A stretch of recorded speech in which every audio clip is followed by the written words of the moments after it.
I racked up over $22,000 in credit card debt, and I didn't pay one single penny in interest. When it comes to debt elimination, be ruthless and be persistent. After about a year and a half, I will have eliminated $34,000 in debt.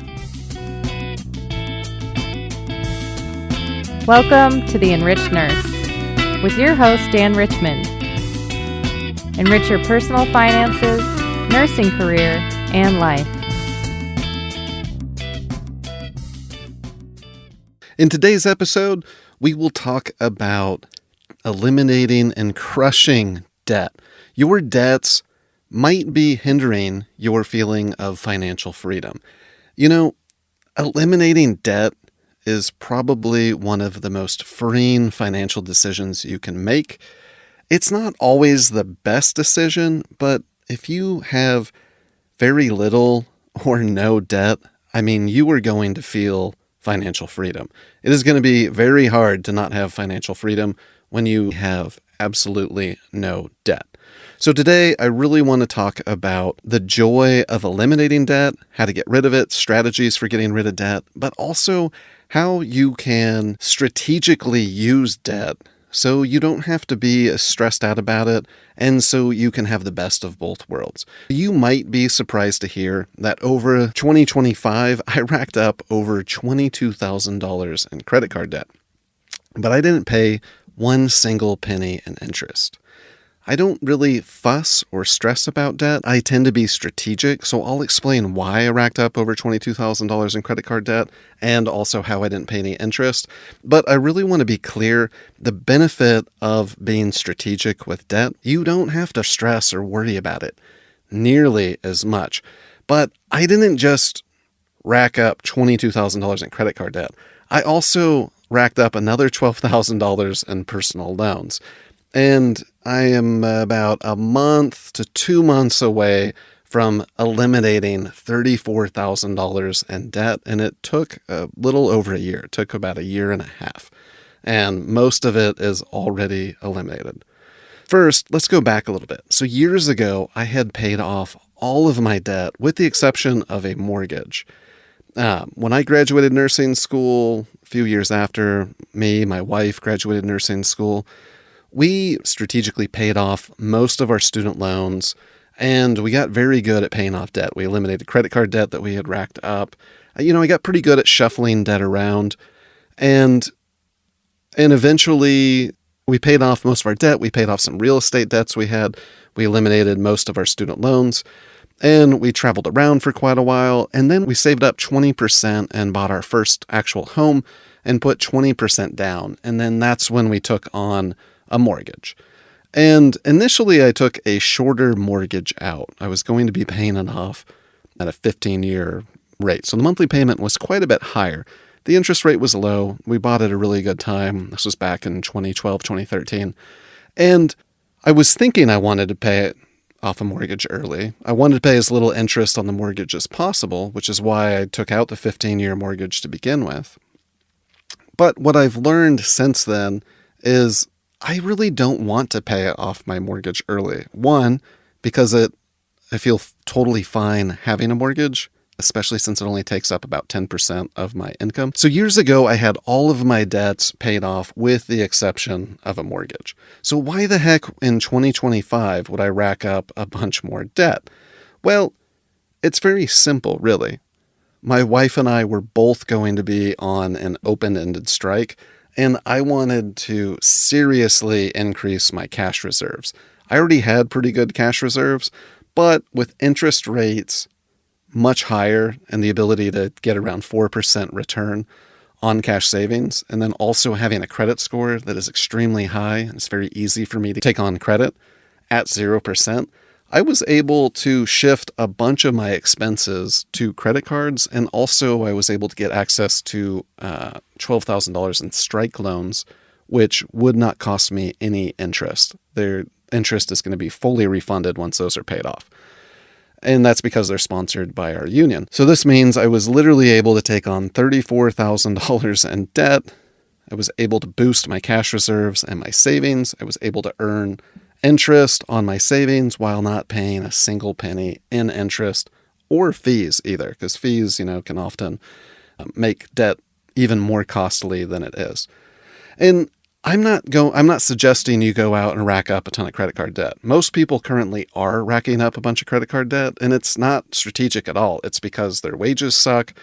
It's because they're getting squeezed by the economy. It's because inflation is higher. All their expenses are up. And because, they don't really have a whole lot of choice, because they're being pushed around into having higher expenses. And the credit card is one of the easiest ways to put excess spending and spend money that you don't have and cover expenses. And for some people, especially if you got kids, you got families, life happens, and it's pretty easy to rack up a lot of credit card debt, especially if you're not being careful. And especially when your wages aren't keeping up with inflation and when cost of everything is going up. And that's pretty much where we're at right now. In the past, I've been very good at paying off all kinds of debt. And aside from my mortgage, before I even took on a mortgage, I had most of my student loans paid off. I had paid off my personal loans. So for years, with the exception of my mortgage, I had all debt paid off. I wasn't carrying any credit card debt, personal loans, car loans, nothing. And then 2025 came along. And like I said, I kind of intentionally racked up a bunch of debt strategically. The mortgage is the only debt I really carry long term. And the reason I don't want to pay off my mortgage early, before we get into this, is one, it's long been the only debt I had until I racked up all this credit card debt. It's virtually inflation proof. My interest rate is so low and the monthly payment is so manageable that I've essentially locked in my housing costs well into the future. It's predictable. It's beating inflation. Great deal there. It's not eating up very much of my income at all. And I really feel like I can get better returns on my money and my income, and I can have better uses for it elsewhere. Don't get me wrong, like not having a mortgage, certainly could be nice. But for me, because I'm a big advocate of using debt strategically, I don't want to pay off my mortgage early. They're kind of unique because, you can push them out decades into the future. And if you know anything about inflation, if you've been paying attention the last few years, money now is worth less than money 3-4 years ago. So, the last thing I would want to be doing is taking money that's worth more, from several years ago and having paid off a mortgage and only saving a little bit of interest. And now fast forward, here we are, 3, 4, 5 years later, interest rates to borrow money, 7%, between 6 and 7 to get a mortgage. And your money is worth way less. Inflation's up like 30%, more than 30% since 2020. So I would rather pay off my mortgage slowly in the future, especially since, I have other better ways of using my money, and pay it back using money in the future that's actually worth less. So for me, that works. Not everybody likes having debt. And most people, debt is pretty stressful, especially credit card debt. Credit card debt is at all-time highs currently. And, so why the heck would I take on credit card debt, especially if I didn't have to? Well, like I said, I took it on strategically because I wanted to boost my cash reserves. Meanwhile, I wanted to take advantage of earning interest. I have a long-standing history of being able to pay off debt very quickly. And essentially, I saw this as an arbitrage move. And then worst case scenario, if the strike had lasted much longer than anticipated, then it lasted six weeks. It was 46-day strike. So it's not as if it didn't last very long. I wanted to have a much bigger buffer. I already maintained several months of expenses in cash anyways, but I did not want to be forced into making any decisions where I might have had to touch investments, things like that. So I just was being extra careful. And also, I had the ability to earn interest on it. So what has been my strategy to pay this debt off? Well, my strategy has been very simple. And the last year and a half, essentially, I organized by interest, how much it was going to cost me in interest. And in my case, they were all 0%. So I just organized the ones that were expiring, automated how much was left on it. So if the 0% was expiring in 7 months, I divided that balance by 7, automated that payment, wiped it out. And then once that one was done, applied that payment to the next one. It's like, oop, that one's going to be expiring in another 3 months. So then I would shift all the money to that, wipe it out, and essentially wiped out all of that debt this month. Actually, my last payment will be on that. So I wiped out $22,000 in debt in less than a year and a half. And another month, I'll have paid off the $12,000 in personal loans as well, doing the same thing, just literally automating the payment to that over the 18 months. And with that, those particular ones, I'll be requesting an interest reimbursement. That was a unique loan.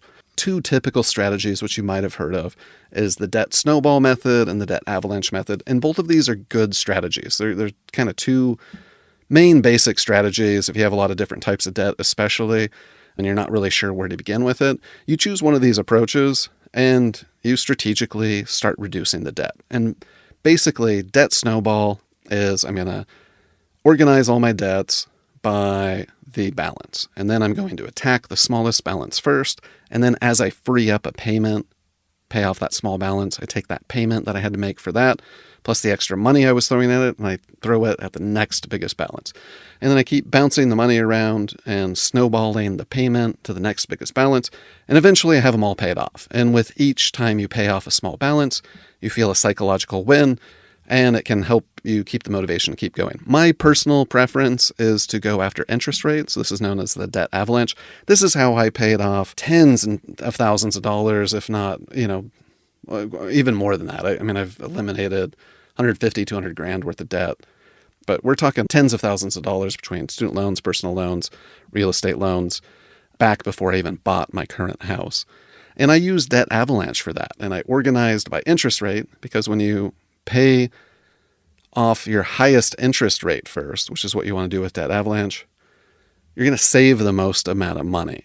Strategically, if it's hard for you to stay focused, or, if money is tight, mishaps happen, something comes up, your expenses go up, or, you get a pay cut or something, then you might lose steam and it might not be the best strategic decision. But for me, it's pretty much always been the best decision for me to pay as little in interest as possible and pay off debts based on interest rate. I've always been a big fan of 0% credit cards because you can, work around having to pay any interest, and you can use it as a tool to eliminate debt as well. But my strategy for the last year and almost a year and a half to pay off these debts has been quite simple. So the $12,000 in strike loans, those were 18-month term. My wife and I each took one out. Those are automated at $700 per month, and those have 2 months left on them, at which point we'll show the union the payoff notice and we'll get our interest reimbursed for that. So 0% loans. And those were special, kind of unique. Obviously, not everybody has access to those, and they were a total hassle to get. You wouldn't believe if I had known how many hoops I was going to have to jump through to get it, I would have never gone through with it. But it was helpful, and I was helping other people apply for him and providing information to get them too. So anyways, those are going to end here in just a couple months, and those will have been paid off. Literally just automated the payment and haven't thought about it really since. And that's been chugging away. The credit cards, I intentionally opened up some new 0% credit cards that would have large sign-on bonuses, and I was in a unique position where I could shift some big expenses to the credit cards. And so I kind of rapidly took on a lot of debt. So it's not like I just put all my spending on these things and racked up a ton of money. I kind of intentionally put some large expenses I had that were unique to me on that, which wound up being around $22,000. And most people, that would be a really dumb thing to do, is rack up like 22 grand on credit cards. But for me, that is a manageable amount of money. I have enough monthly cash flow. I have a long-standing history. I pretty much knew there's a 0% chance that's going to bite me. And I had enough cash to pay it off if I needed to. So again, this was a strategic decision. Basically, what I did with those is each one, the 0%, had a different expiration date. So I automated payment to the first 0% that was going to expire. It was basically an avalanche approach because, that interest rate would have jumped up to like 20%. So I went after the one that was going to cost me interest first and made sure automatically that each one of these cards was going to be paid off. I'm on the last one. I've been automating $1,500 a month to it, and it's going to be gone by next month. And literally, I'll have wiped out $22,000 in credit card interest. I got several $100s in credit card rewards. When I took those out, I've been paying 0% interest on it. It hasn't cost me a penny in interest or fees. I didn't do any balance transfers. I didn't have to pay any kind of fee whatsoever. And also, I got a bunch of rewards. Meanwhile, I was able to increase the amount of cash reserves I had, and I had been strategically keeping that in accounts that were paying around 4%, sometimes higher than 4% interest. I was able to shift a fair amount of money into I-bonds. I-bonds are unique. They can pay a higher interest rate than like a high-yield savings account, but you can't touch the money for 12 months. So again, knowing the ins and outs of these things, it made a lot of sense. But the way that I have eliminated it was very simple. I basically looked at which one was going to cost me money and automated minimum payments to all of them, and then automated bigger payments to the first 0% expiration. Once that one was gone, recalibrated it to where my big payment was going to the next 0% card that was expiring. And now I'm on the third, and that one was the largest. It was like an 18-month term or something like that. That one's expiring in July, and it's been having like $1,500 a month applied to it. And it's going to automatically eliminate itself in July. And so I haven't had to stress about this. I haven't really had to think about it too much. I mean, I will admit carrying credit card debt in this personal loan after not having any debt like that for years, now that I'm on the back end of it feels kind of like a nuisance kind of thing. And this is where financial freedom comes in. Because even though it's not costing me interest, just knowing it's there and it has to be dealt with, that does add a certain layer, just knowing it's there. And this is why generally I don't do this sort of thing. Back when I was in my 20s, I'd play the credit card game. I'd open up a new one, cancel it, get rewards, and kind of shift money around, do all these things. And it was pretty helpful when I was in my 20s. Now I'm 41. And, I don't really like screwing around with stuff like that. It's not a great use of my time. One strategy that I've used in the past that I want to talk about, and this is like a credit card arbitrage strategy. But even if you're not able to earn interest on savings or anything, this can still be kind of handy if you're wanting to avoid paying a balance transfer fee. Because, sometimes we think, oh, I can do 0% and the thing runs out. I still haven't paid the debt off. So it's like, well, I'll just transfer it. But when you get to transfer a balance to a new credit card, one, eventually you're going to run out of credit cards to transfer to at 0%. But two, they often charge 3 to 5% interest. And so while that might be better, much better than paying the credit card rates, and that might even be better than what you can get in like a personal loan or home equity line of credit or other types of debt, it's still, you're having to pay 3 and oftentimes it's going to be a 5% fee on the transfer. And then, it's not like the safest of debts. Credit card debts can go to penalty rates. Eventually that interest rate's going to go high. So it's best, instead of just dragging it out, shuffling debt around, I prefer to eliminate. But thing I've done in the past that has been pretty helpful and to avoid the balance transfer fee is I'll actually take out a 0% credit card and then I'll temporarily shift expenses to that, which would allow me to pay off something else. And years ago I would do this, like when, like a 0% was expiring.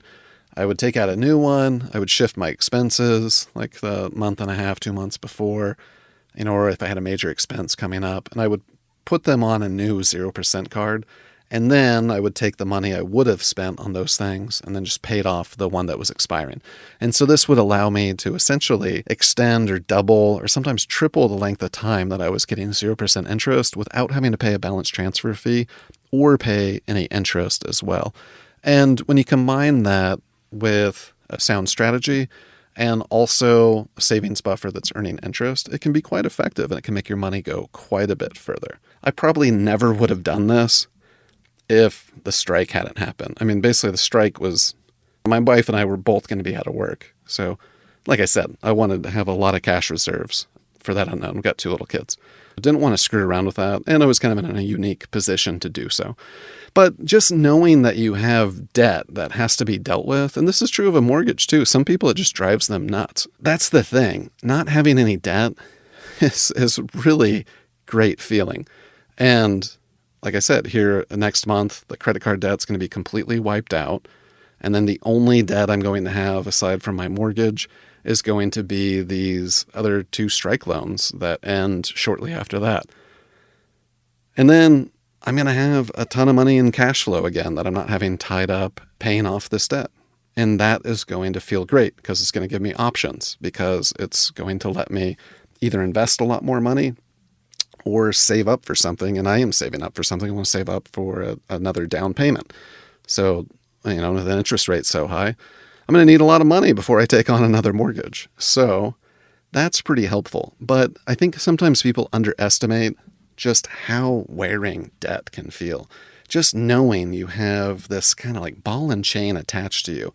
And even if you're using it strategically sometimes, like there's a point where a little bit's not a big deal, a medium amount, or especially if it's really long term, not a huge deal. But when you have a lot of it, it's just really it does bug me. I mean, there's been points in the past where, I did pay off some student loans that had lower interest rates simply because I could, and because I was just kind of tired of having these extra debts. I just wanted to simplify. I think it was 2017, my wife and I had all of our student loans paid off completely. And we had sold a piece of property that resulted in a profit. And so we had, an influx of a lot of money, and I didn't want to invest all of it. And we, weren't planning to buy anything with it. So it made sense to have some of it in savings, have some of it invested, and then eliminate some of these other debts that, might not have been the best decision. So went ahead and did it and never regretted that decision, because when your monthly expenses are really low, I mean, you just have so much freedom. When your monthly expenses that you have to pay, when you don't have debts that you have to pay back, or they're so small, you could take a year off and travel, and it wouldn't even be that much of a burden. That is a really good place to be. And I wish every nurse could experience that, because that alone is financial freedom. And you don't need a ton of money when you have your nursing income, when you have a savings buffer, and when you don't have any monthly liabilities and debts, and don't have this big ball and chain or this looming amount of debt. It feels so, so good. Anyway, so that's why I had taken on the debt. And so now let's talk about getting more strategic with debt, because I think, unfortunately, a lot of people, their approach to taking on debt, and what I often will see with nurses is, it's there's this thing I want. Maybe it's a car, like a nice, fancier car. And you get rid of a car that was perfectly fine, but you're like, hey, this new car is going to make me happy, or whatever it is. And so you take on a ton of debt. Okay. But then, let's say, hey, I need to take a vacation, or something, some life event happens, or something special. And it's just kind of you know what? I'm going to put it on the credit card and it'll be okay. I can always work extra shifts, or I can deal with it later. But as these kind of decisions happen, it can be pretty easy to not intentionally rack up a bunch of debt like I did, and all of a sudden be kind of blindsided with, oh my God, I got $10,000, $15,000, $20,000 in debt, and I'm paying credit card interest rates. I'm paying a ton of money in interest on these debts, and I don't know what I'm going to do. And so what often happens is we get stressed, we get kind of panicked about it, and we don't really want to deal with it. Or maybe we feel ashamed. We're like, how did we let this happen? And so we feel really bad about it. And it's hard to deal with things when it makes you feel bad. It's hard to put a plan into action when it doesn't feel good to think about it, when it's easier to just be like, I'm not going to deal with this. And that's the thing with carrying credit card debt and debts in general, is it can be pretty easy to set up the minimum payment and then just forget about it. But if you run the numbers, if you start looking at the interest rates and you start thinking about how much money it is costing you, it's stressful. It can make you feel bad, but it also can provide the motivation to be like, oh, wow, this is costing me so much money. This is insane. This is an emergency. I have got to tighten things up and pay this off. And what a lot of people will find is when they run the numbers, when they understand how much it's costing them, and this is as simple as basically listing out, hey, here's my debts, here's the interest rate, and using a loan interest calculator to estimate, get a pretty approximate amount of how much this is costing you in interest and how much it's going to cost you over the life of the loan.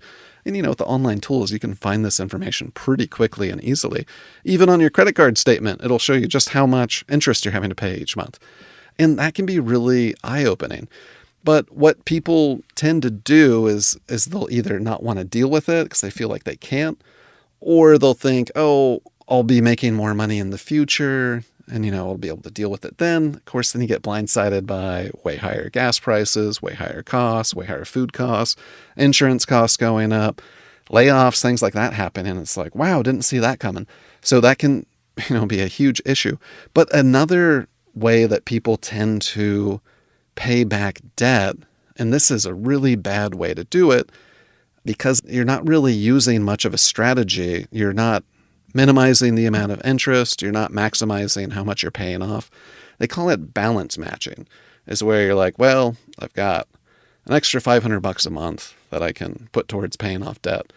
And so rather than putting that whole $500 towards, like one debt, like a smallest balance or a high interest, people are like, I guess I'm just going to apply it to equally across all. So I'll put a little more on my mortgage. I'll put a little extra on this credit card, a little more on this credit card, a little bit more on the car loan or whatever. And they'll spread out that potential extra money to a bunch of different areas. And that's a pretty lousy way to pay off that debt because you're not going to see an easy win. You're not going to see one eliminate much quicker. And you're going to be paying a higher amount of interest. It's not a great use of that money.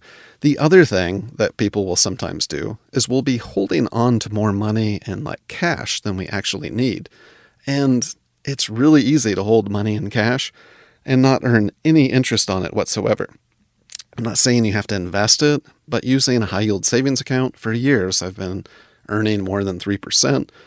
There's plenty of ways, especially right now, that you can earn between 3 and 4% interest. Guaranteed with no risk.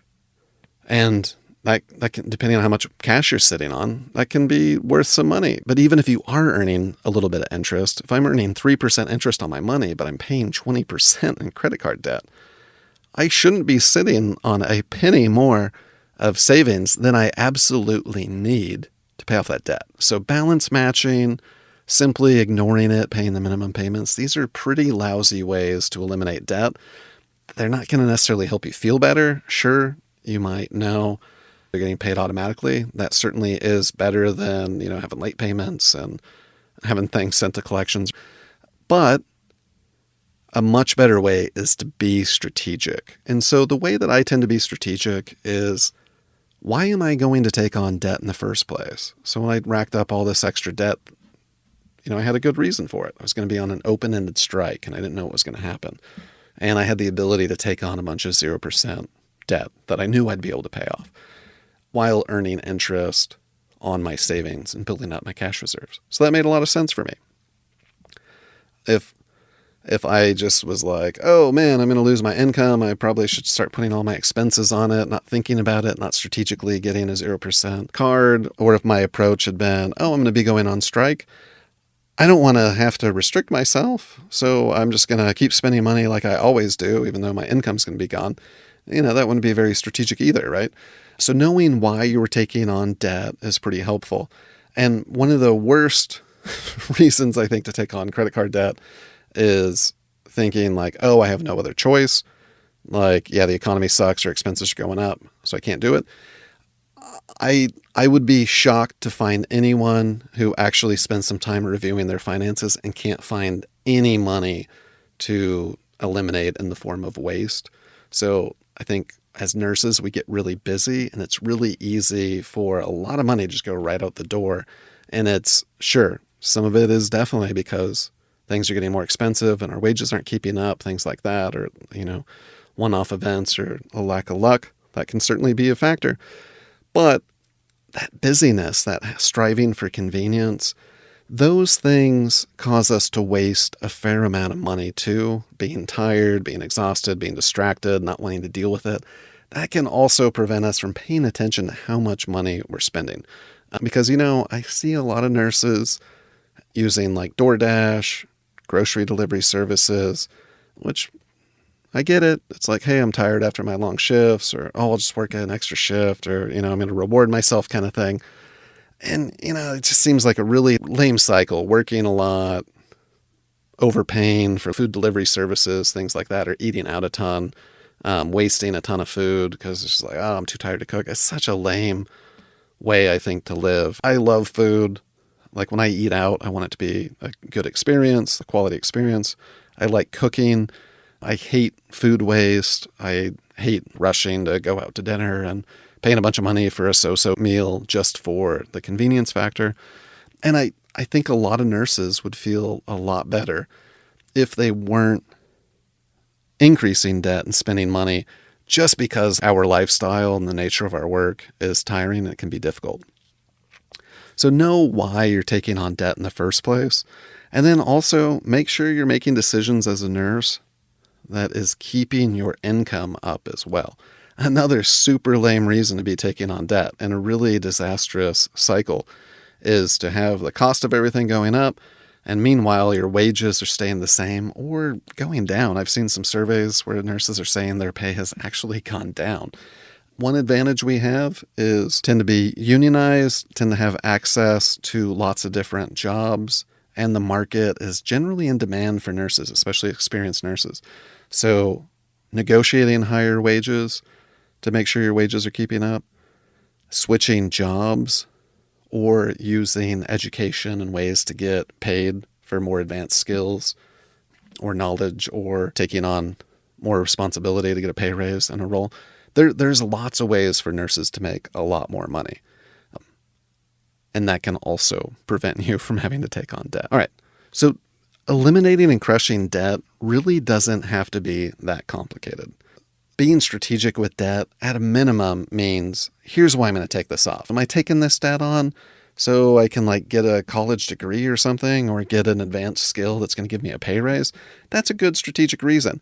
If I'm taking on debt simply because I'm just too busy, exhausted, and don't want to deal with anything, and it's just I'm just swiping the card and whatever, I know I'm going to be able to work a bunch of extra shifts if I have to, and whatever, it'll all work out, or I'm just hoping it's going to work out. Those aren't good reasons. And then also, maybe I had a one-off event, or I made a big purchase, it's like an anniversary or something special. Sure, that's fine. That can be something worth paying a little bit of extra money for.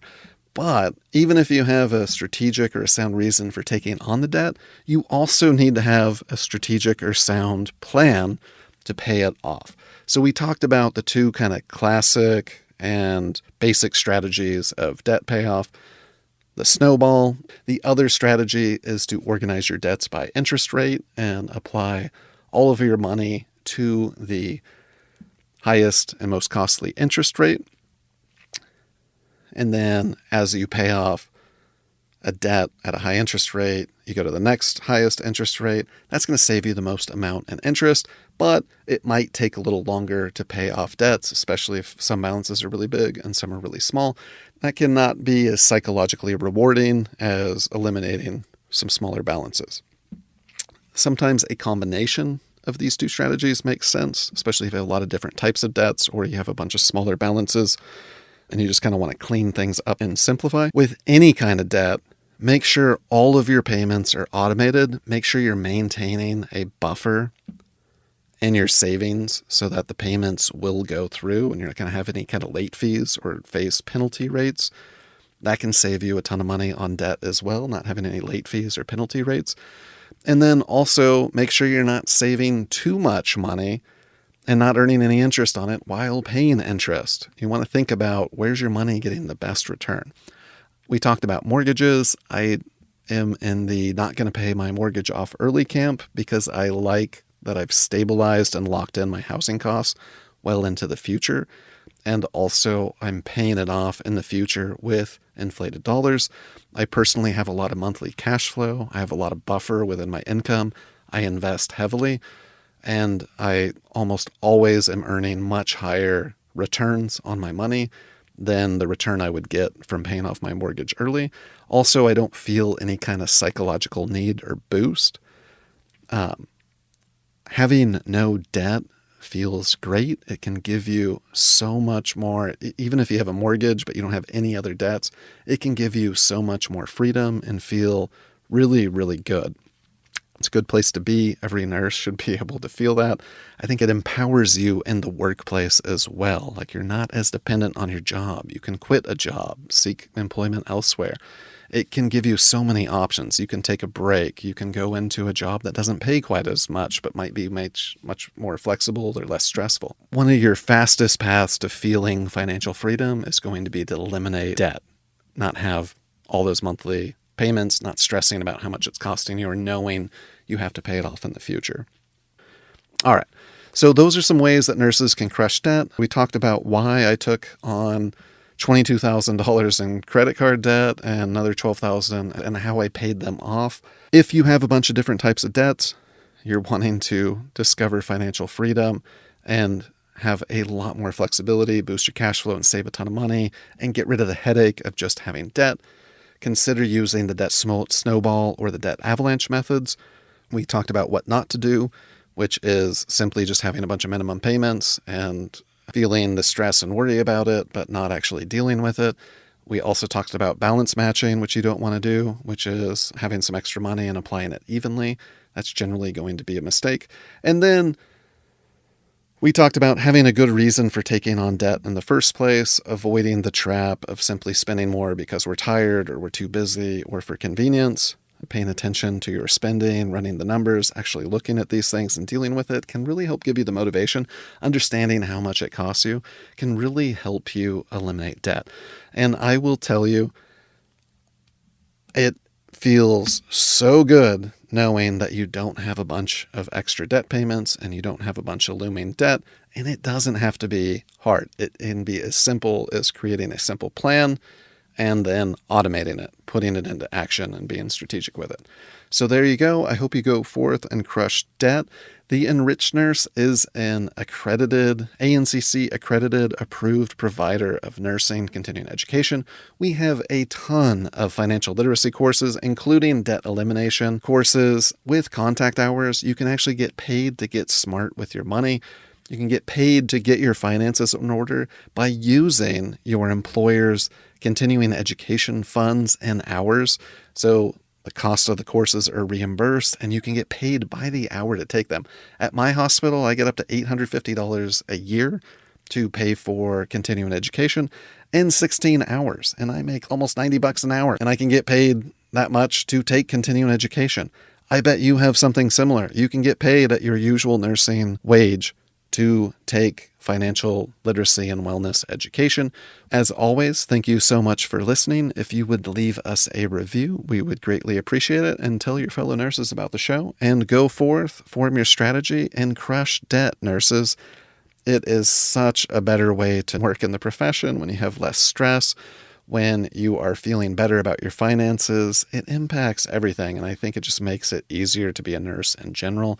Having the ability to never work an extra shift again is a great place to be. So give yourself some financial freedom and space by eliminating debt, and don't overthink it or complicate it.